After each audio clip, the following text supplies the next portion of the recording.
I'm Delnita Smith. Welcome to our Lead with Love podcast. And this is Champion Smith. my amazing husband.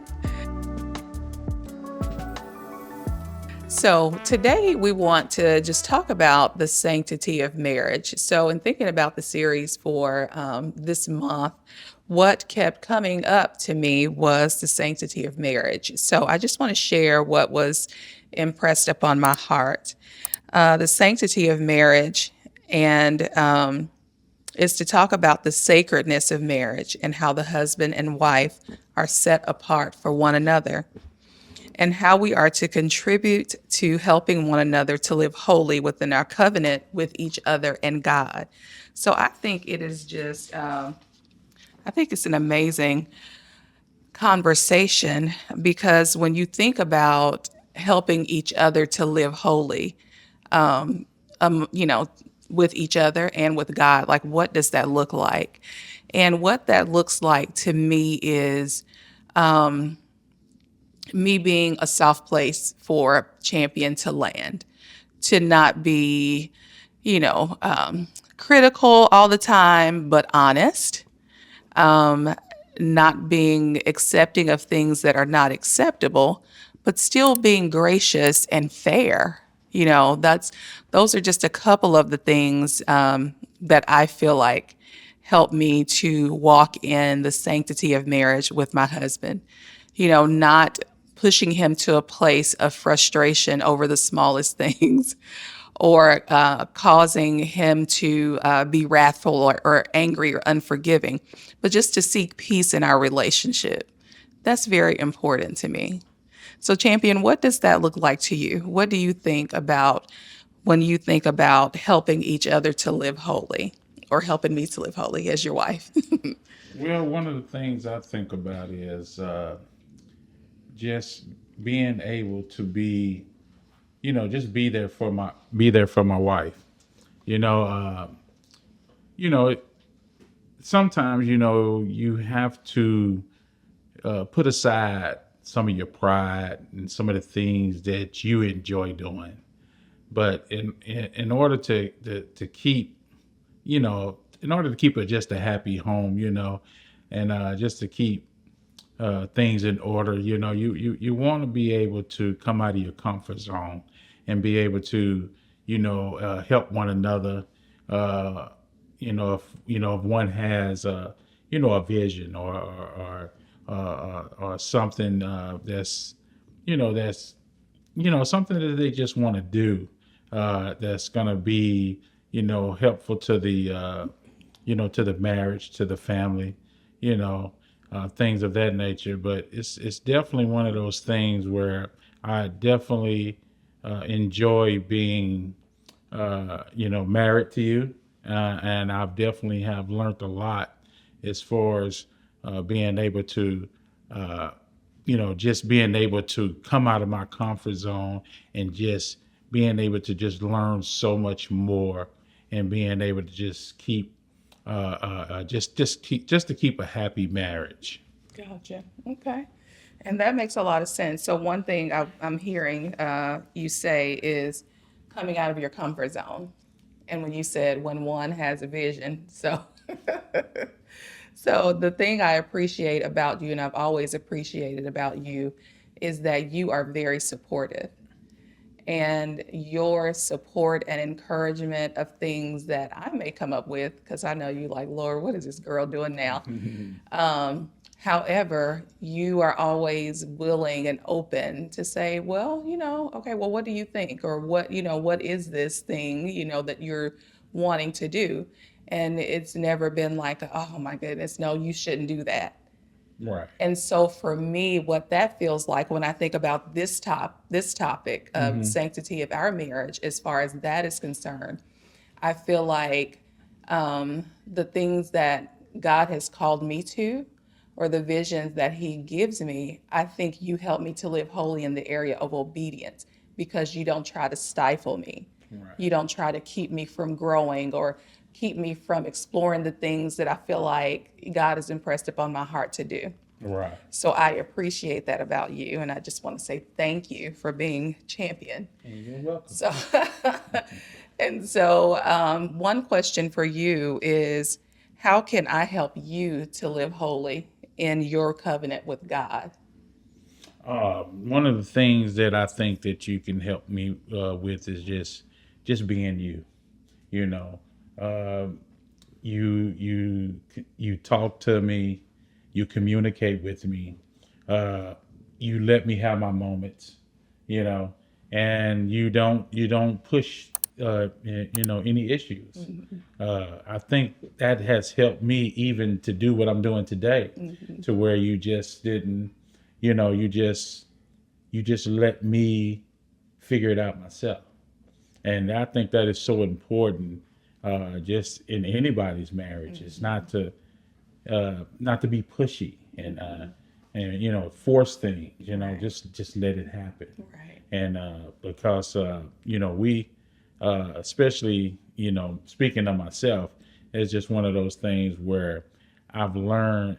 It really helped me that uh, that you just let me just kind of like fill this out, Right, and right. it just helped me just fill things out and just try to get in this comfort zone. Mhm.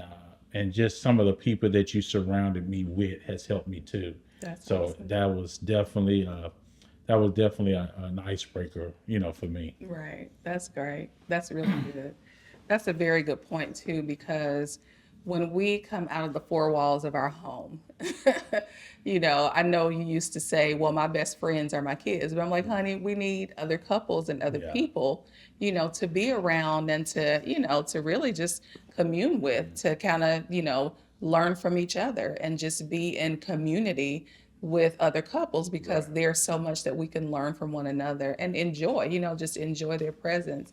And I think, just understanding that God has a call on your life and you have Right. so much value to share that you are not even aware of yet or have tapped into yet. That's why I don't push. I just nudge All consistently right. All right. All right. and gently, and not in a pushy or rude kind of way, but just holding you accountable to the man of God that you Hmm. are. I think is I think that's a good thing, and that God has blessed us with the type of relationship with each other that we can do that and not get angry with each other or feel like you're being pushed. Right. You know what I mean? Right. Because sometimes, couples can feel like they're being pushed Yeah. to do something and they're not wanting to do that. Right. And a lot of times that can drive a wedge in between them, because it can lend to one person or the other feel like, Right. to feeling like they're not being seen or heard for what it is they want or they Hmm. want to do. Well, we all know that sometimes what we want or want to do does not really push us to our potential, or allow us to arrive at our potential. And so understanding what's in you as a person helps me to say, okay, I can't let him just sit on the couch. I can't let him just Yeah. not ever share his story with anyone else when I know that it could be a blessing to someone else. Hmm. So that is one of the ways that you may just pause, keep rolling. Okay, so let me ask you this slight intermission. Let me ask you this. What would you say to a man preparing for marriage about receiving his wife's help to live holy? And before you answer, I want to just kind of, I want to, before you answer, I want to reiterate a point that you just shared about just letting go some of your pride. And I think that was a very great point, because sometimes pride can blind you, Yes. and not to answer the question for you, Right. but I know sometimes pride can blind you to someone who really cares about you and wants to help you and be there for you to get to Right. that next level in your life. So, Right. what would you share with a man about receiving his wife's help to live holy? Well, one thing that I would say, and this would kind of like still helps me today, is just receive it, and continue to pray for yourself and ask the Lord to help you in certain areas, so that you can receive this clearly, Right. with your heart and with your mind. And because that's one of the things that I feel like that helped me, is that me being able to pray and Right. talk to the Lord on my personal time, and kind of, hey, listen, your wife is here. She's here. She sees a vision. She sees something in you that you can share with, with other people, other couples and stuff like that. I need you to loosen up. Right. I need you to receive this. So, Hey, if you like what you're hearing, please don't forget to share with other couples, to like and subscribe. I feel like for me, I think that's the reason why I think, that I never, I'm not going to say never, but, as we continue to do this, things get a little bit easier each time we do it. So, because now I'm able to, to sit back and just, just kind of think about it first. And remember, I shared something with you. I can't remember. I think it was like last week or 2 weeks ago. This is something that I had a vision of, doing, dreams and stuff like that. But, but I didn't want to put in the work to do it. I just, I wanted to brag about it and stuff like that. Hey, but, I know that, anything, pretty much that you do in life, you gotta, and you're trying to build something, you gotta work for it. Right. And, you gotta put in that effort. Right. So it's definitely one of the things that I definitely would share with some of these, these young men, these husbands to be and stuff like that, is to, always be open, always, sit back and just receive. Yeah. Yeah. That's good. And that's real talk too. Just being willing to be honest with yourself about where you are, Yes. but then taking that honesty and then applying yourself to do the work. So Yes. That's a different that's story. good. Yeah. So one thing I would share with a woman or wife about accepting her husband's help for her to live holy would be to remember that you're on the same team. And a lot of that comes with understanding who you chose or who you accepted in the first place, because that allows you to live in that relationship and helping that person to be holy, and knowing that their heart, the core of their being, is for you, for your benefit, for your betterment, for your good, and understanding that they're really on your team. So you are fighting and working for the same things. You want the same successes. You want the same joys in marriage. You want the same joys in parenting and in your relationships with your extended family and friends. Like, you want the same things.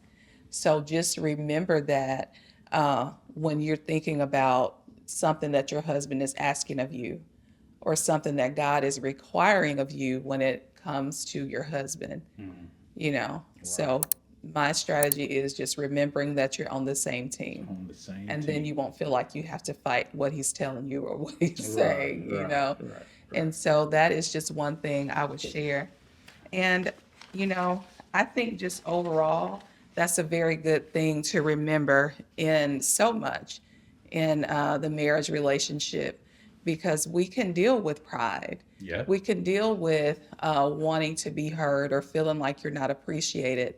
And I think when you feel that way, it does push a person out of a place of living holy, because they may feel like, well, this person is giving me more attention, so that could be an area where that spouse is feeling like they're getting more attention or more nurturing or love or care for somebody else. But I think if you stay in a place of walking in a loving relationship with your spouse, then they don't feel like they're missing that. They don't feel like they're missing that affection, that attention, that caring and loving who they are, and they feel seen and heard and appreciated.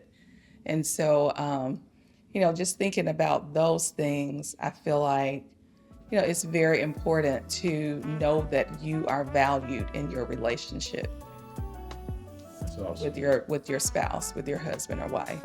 That's awesome.